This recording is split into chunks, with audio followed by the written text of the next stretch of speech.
అందరికీ నమస్తే. Welcome back to rainbow home cooking. ఈరోజు చూపించిపోయే చాలా simple and tasty recipe potato bytes. చాలా ఈజీగా ఎలా చేసుకోవాలో చేసి చూపించిపోతున్నాను.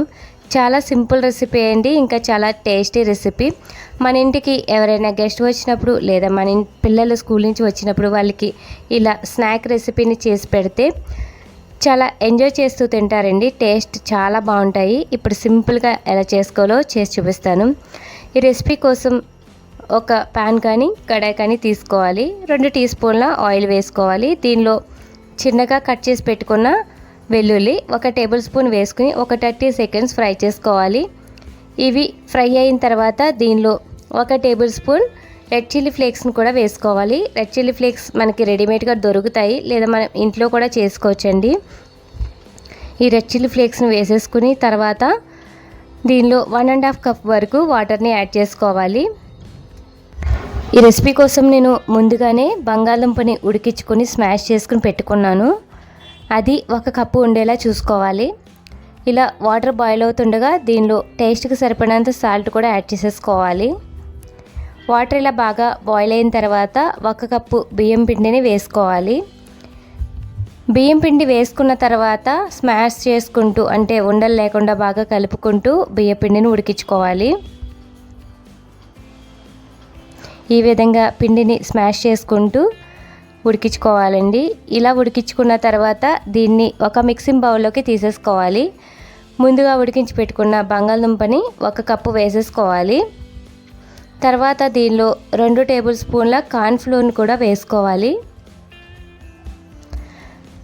కార్న్ఫ్లోర్ వేసుకున్న తర్వాత చేత్తో బాగా కలిపేసుకోవాలండి. మీరు సాల్ట్ ఒకసారి చెక్ చేసుకోండి, అవసరమైతే యాడ్ చేసుకోండి. నేను వాటర్లో వేసేసుకున్నాను కదా, మీకు సాల్ట్ సరిపోకపోతే ఇలా కలుపుకునేటప్పుడే వేసేసుకుని కలుపుకోండి. ఇలా బాగా కలిపేసుకోవాలి. ఈ విధంగా బాగా కలిపి పెట్టుకున్న తర్వాత ఒక ఉండ తీసుకుని ఈ విధంగా చేసుకోవాలి. ఈ విధంగా షేప్ చేసుకున్న తర్వాత ఈ విధంగా కట్ చేసుకోవాలి. మనం ఇలా ప్లెయిన్గానే కట్ చేసుకుని ఫ్రై చేసేసుకోవచ్చు, కానీ వీటిపైన ఫోర్క్తో డిజైన్ పెట్టుకుంటే చూడడానికి కూడా చాలా బాగుంటాయి. ఇలా నేను ప్రతి దాని మీద ఇలా ఫోర్క్తో డిజైన్ పెట్టుకుంటున్నాను. మీరు కావాలంటే ఇలా ప్లెయిన్గానే ఫ్రై చేసేసుకోవచ్చు, కానీ ఇలా అయితే చూడడానికి చాలా బాగుంటాయి. ఇలా అన్నీ కూడా రెడీ చేసుకుని వీటిని ఆయిల్లో డీప్ ఫ్రై చేసుకోవాలి. ఆయిల్ మరీ బాగా వేడెక్కకూడదండి. కొంచెం వేడెక్కిన తర్వాత వీటిని వేసుకుని ఫ్రై చేసేసుకోవాలి. బాగా వేడెక్కితే పైన కలర్ వచ్చేస్తాయి, లోపల సరిగ్గా ఫ్రై అవ్వవు. కొంచెం వేడెక్కిన తర్వాత ఇవి ఆయిల్లో వేసుకుని ఫ్రై చేసుకోవాలి. చాలా ఈజీ రెసిపీ అండి, చాలా ఈజీగా చేసేసుకోవచ్చు. ఈవినింగ్ పిల్లలు స్కూల్ నుంచి వచ్చిన తర్వాత ఇలా ఆలూతో స్నాక్ చేసి పెడితే వాళ్ళు కూడా చాలా ఇష్టంగా తింటారు. ఇలా కలర్ వచ్చేంత వరకు కూడా వీటిని ఫ్రై చేసుకున్నాను. తర్వాత ఒక స్ట్రైనర్లోకి తీసేసుకోవాలి. పొటాటో బైట్స్ చాలా ఈజీగా రెడీ అయిపోయాయి. రెసిపీ మీ అందరికీ చాలా ఈజీగా అనిపించింది కదా, టేస్ట్ కూడా చాలా బాగుంటుంది. ఇంకా పెద్దగా టైం కూడా తీసుకోదండి, చాలా ఈజీగా చేసుకునే రెసిపీ.